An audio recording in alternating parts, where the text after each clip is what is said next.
Oh, itong si Kaufman, sa isang interview sa kanya, sinabi niya, gusto niyang pumunta sa Pilipinas, makipag-usap, mag-seek ng audience sa presidente para makiusap mismo kay PBBM.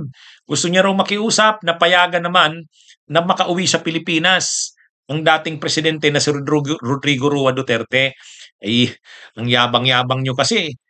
Di ba sinabi mo noon, Kaufman, ang talagang prosecutor na nag-uusig kay Duterte ay yung nasa Manila sa palasyo. Ang tinutukoy niya si PBBM. Tapos sa bandang huli pa lang ngayon, makikiusap ka pala dito. Awan ko lang kung pagbigyan yan ng presidente. Napaka-importante mo naman para papuntahin ka doon at kausapin. Anyway, abangan natin. Sabi naman ni Yusek Claire Castro, wala naman daw silang natatanggap pang request.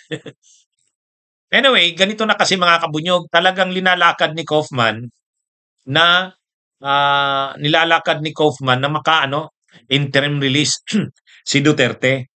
Ito yung inaasikaso niya. Kaya lang, wala kasing bansa na gustong tumanggap kay Duterte. Kaya pinabawi niya muna yon. Hindi niya na muna tinuloy. Pero ngayon mayroon na daw. Hindi natin alam kung anong bansa yon. Pero mukhang ang gusto talaga ni Duterte sa Pilipinas, sa Davao City. Ang problema, hindi naman mangyayari yan kung hindi papayag ang presidente ng Pilipinas. Kahit pa i-ano ng ICC na makarelease si Duterte, interim release, hindi ibig sabihin niya na pabalik siya ng Pilipinas. Kasi kung ayaw naman ng Pilipinas na tanggapin si Duterte, bakit? Maraming obligasyon yan eh. Halimbawa, pag may hearing doon sa Dahig, sa The Netherlands, dadali na naman doon si Duterte. Ay gastos ng gobyerno yan o kaya abala sa gobyerno yan.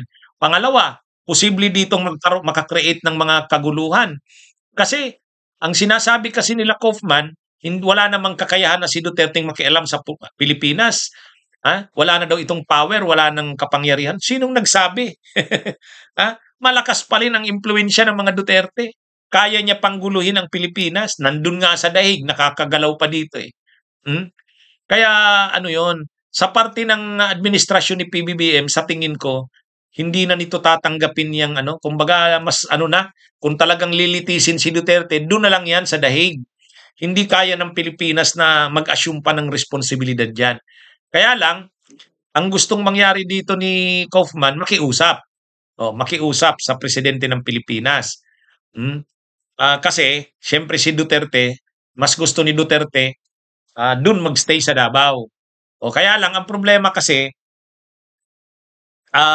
sa simula't simula pa kasi, grabe na ang mga sinabi nila Kaufman kontra kay PBBM o sa gobyerno ni Marcos. Inaakusahan nila ito na kinidnap si Duterte.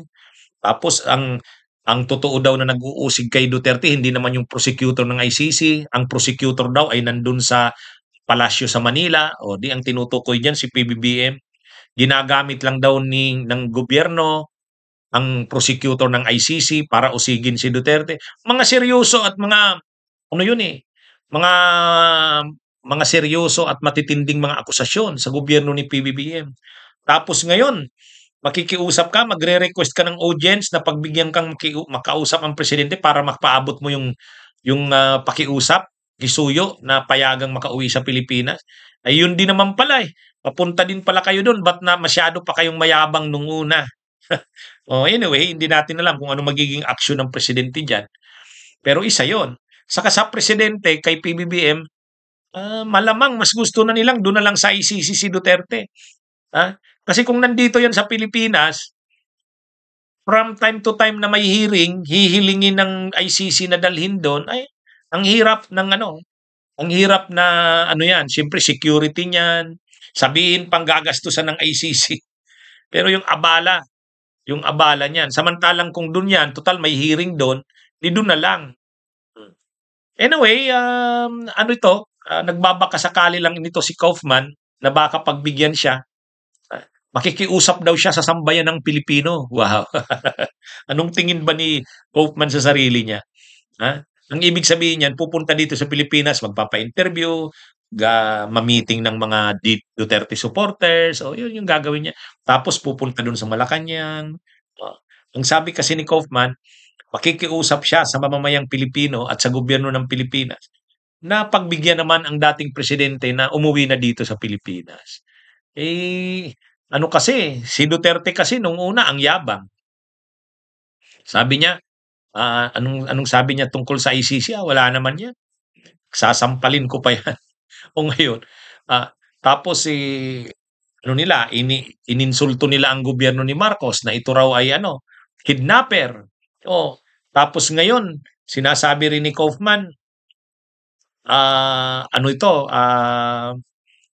ang gobyerno ni Marcos ang totoong prosecutor kay Duterte. Tapos ngayon makikiusap, ang labo ng ginagawa nilang yan. Anyway, yan mga kabunyog, mga kababayan, no? Ang tungkol diyan sa balita sa ICC. Bunyog, bunyog, halikan na kasama ka. Bunyog, kapag buklod ay may pag-asa. Luzon, Visayas, Mindanao, isa ang pananaw. Sa bagong Pilipinas ang bunyog isisigaw. Bunyog